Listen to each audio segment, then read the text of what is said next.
An effort to topple Venezuelan strongman Nicolás Maduro came close, but ultimately fell short. What's next for Juan Guaidó? Welcome to Plain English, your recipe for success, a podcast for English learners. I'm Jeff. JR is the producer, and this is episode 155. You can see a full transcript of this episode at plainenglish.com/155. Coming up on today's episode, Venezuela is one of the world's worst governed countries, but the strongman Nicolás Maduro clings to power nonetheless. The most recent effort by Juan Guaidó, who has been recognized as interim president, fell short, leaving Venezuela with no good options. Later in the episode, we'll talk about what it means when something is in the works. And JR has a great song for you. I first heard this song in high school, and I think it's a great one for this audience. So stay tuned for that. Quick reminder that our partner, Audible, helps us pay the bills around here at Plain English. They're the ones that produce audiobooks, not just in English, but in a lot of other languages too. You can get a free audiobook with a trial membership to Audible by going to plainenglish.com/book. B-O-O-K. One of the world's worst governments came tantalizingly close to falling on April 30th, but the effort to topple the regime of Nicolás Maduro failed, and Venezuela finds itself in even worse shape than before. You'll remember from episode 125 that the presidency of Venezuela is contested. Nicolás Maduro, the strongman who has ruled Venezuela with an iron fist since 2013, declared himself the winner of a fraudulent election in 2018. However, Juan Guaidó, the president of the National Assembly, said that according to the Venezuelan constitution, that he is the rightful president since the Maduro election was a fraud. Countries around the world, including the US, Canada, many Latin American neighbors, and much of Europe have recognized Guaidó as the president. However, Maduro still holds all the levers of power, specifically control of the media, the armed forces, and the state-owned companies that provide fuel and electricity, or that used to provide electricity. The people on the streets of average Venezuelan neighborhoods have suffered gravely. Violence is pervasive. People are shot on the street for no reason. Government agents arrest people for just walking outside at night on suspicion of being opposition protesters. There's no power and no running water for days at a time in most places of the country. The economy has all but ceased to function. People have no jobs, they scrap for food, and they struggle to survive. As we talked about in episode 63, a tenth of the country's population, about 3 million people, have fled the country in the last year or two. Far more would flee if they were able. Guaidó is trying to wrest control of the Venezuelan state in any way he can. However, Maduro has a morbid talent for holding on to power. In part, that's due to the support he gets from Cuba and Russian intelligence. Maduro has demanded loyalty of the country's military forces, and they have largely remained loyal to him. Without control of the armed forces, Guaidó will always be on the sidelines. The morning of April 30th dawned on a hopeful note as Guaidó appeared with opposition figure Leopoldo López and a few dozen National Guardsmen. Guaidó's plan was to start a mass defection of military leaders, starting a snowball effect that would eventually force Maduro to flee the country. At the same time, Guaidó announced the biggest protest in Venezuelan history. He was hoping that the support of key military leaders, including the defense minister, plus pressure from international diplomats, plus a massive street uprising, would win him control of the Venezuelan government. It didn't work out that way.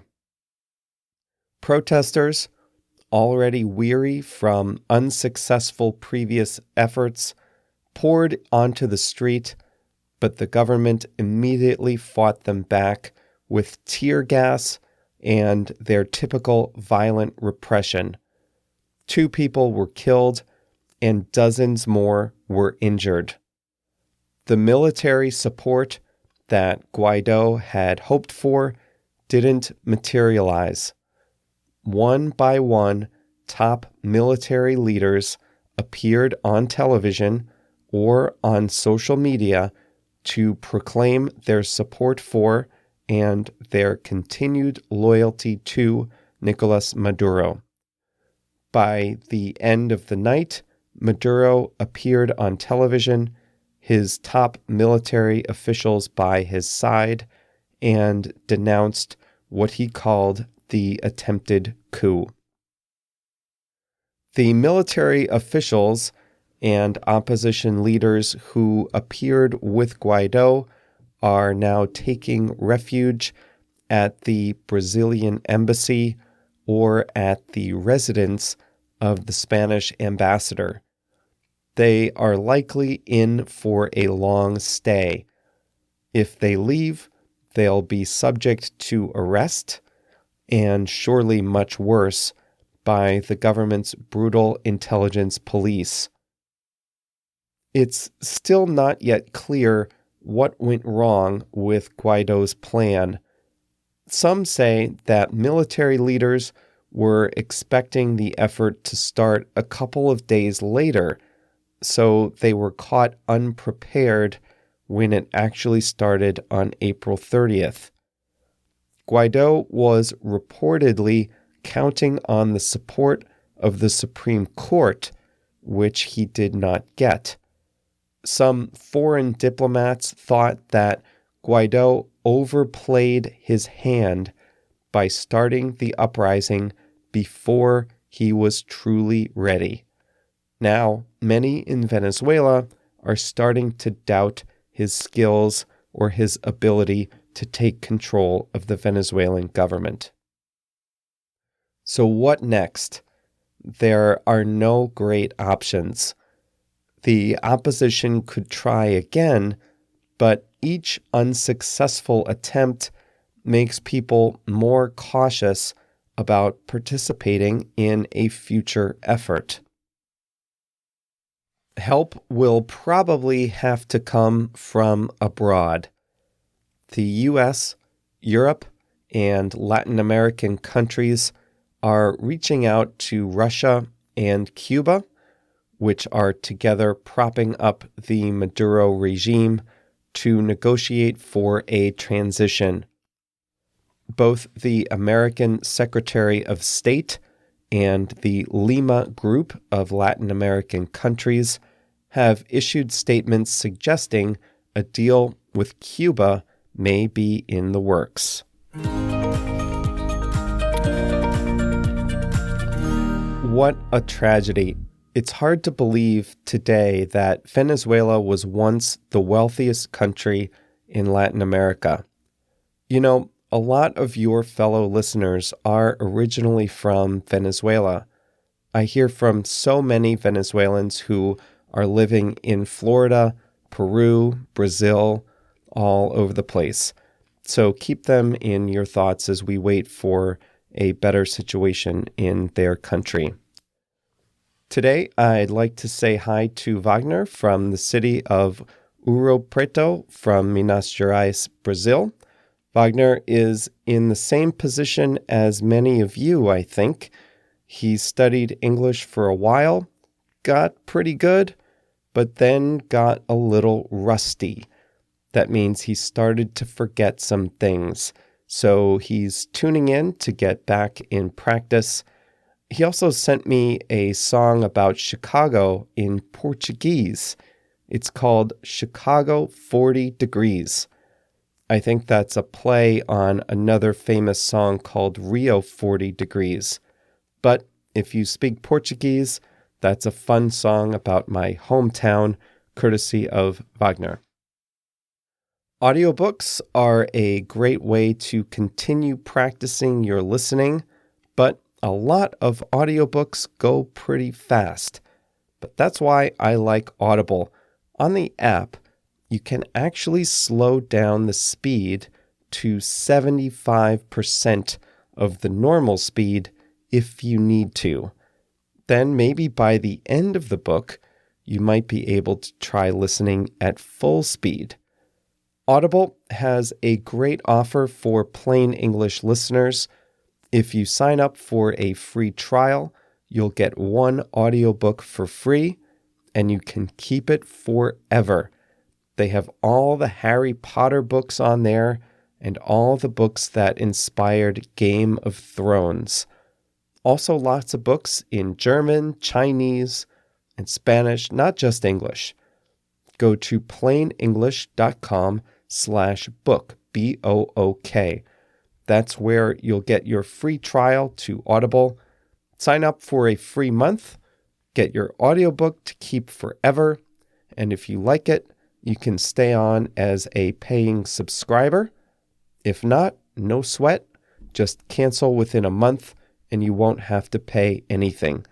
plainenglish.com/book.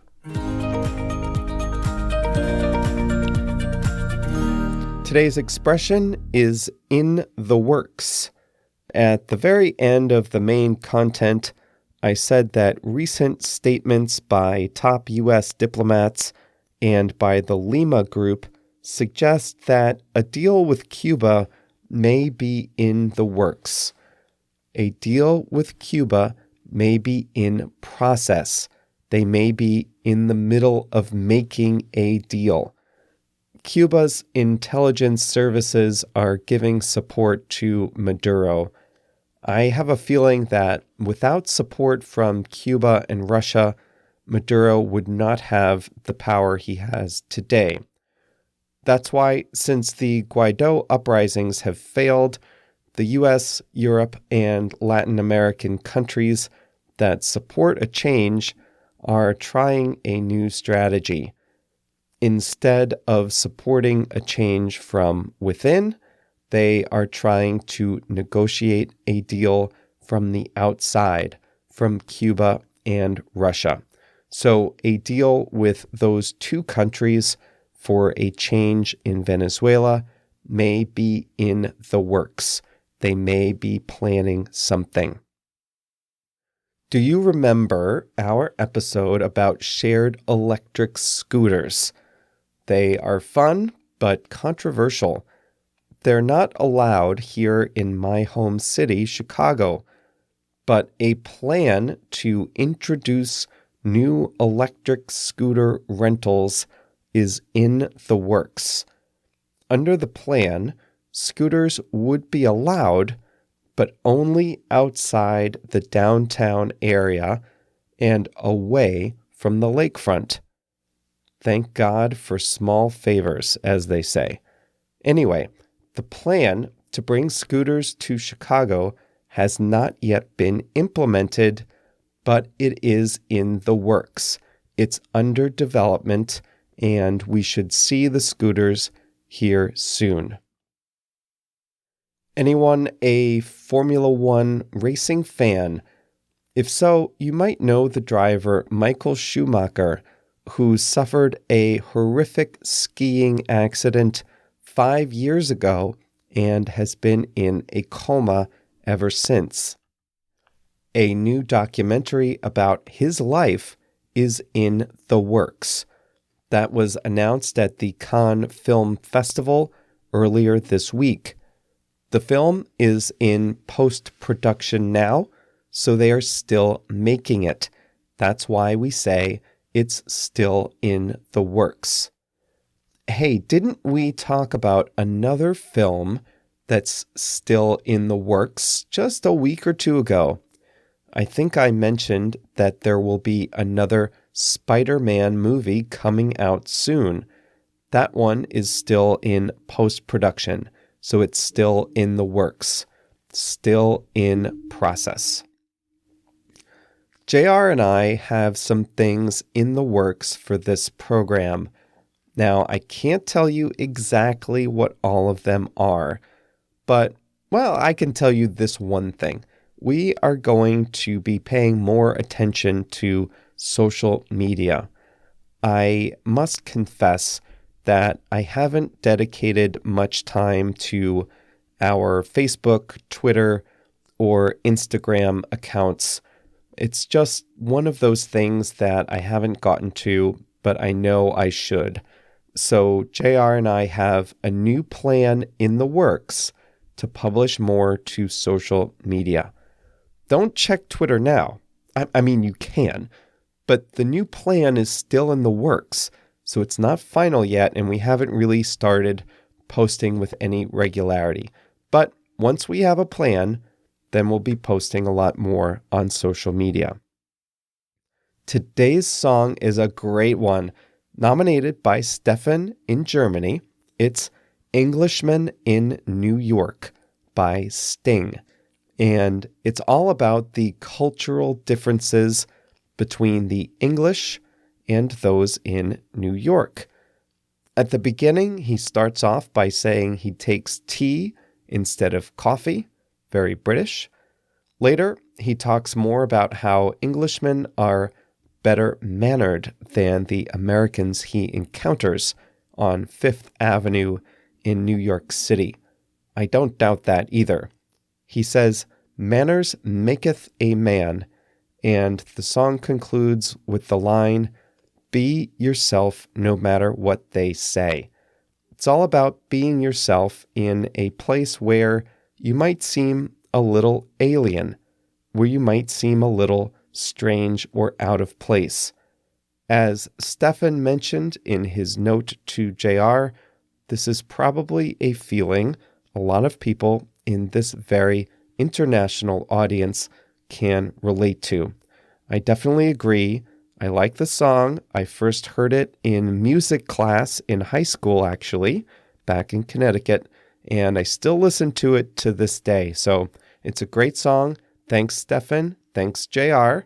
If you would like to nominate a song for next week, please send your ideas to jr@plainenglish.com. Great to be with you once again. I'm still pretty under the weather, as I have been for the last few days. I hope I don't sound too bad today or in Monday's episode. But I always love coming back here to my little makeshift studio and recording new episodes. I'm going on vacation tomorrow, a full week plus in Florida. Fun in the sun, so the next few episodes won't be as timely as normal. There'll be more general topics since I have to write and record them in advance.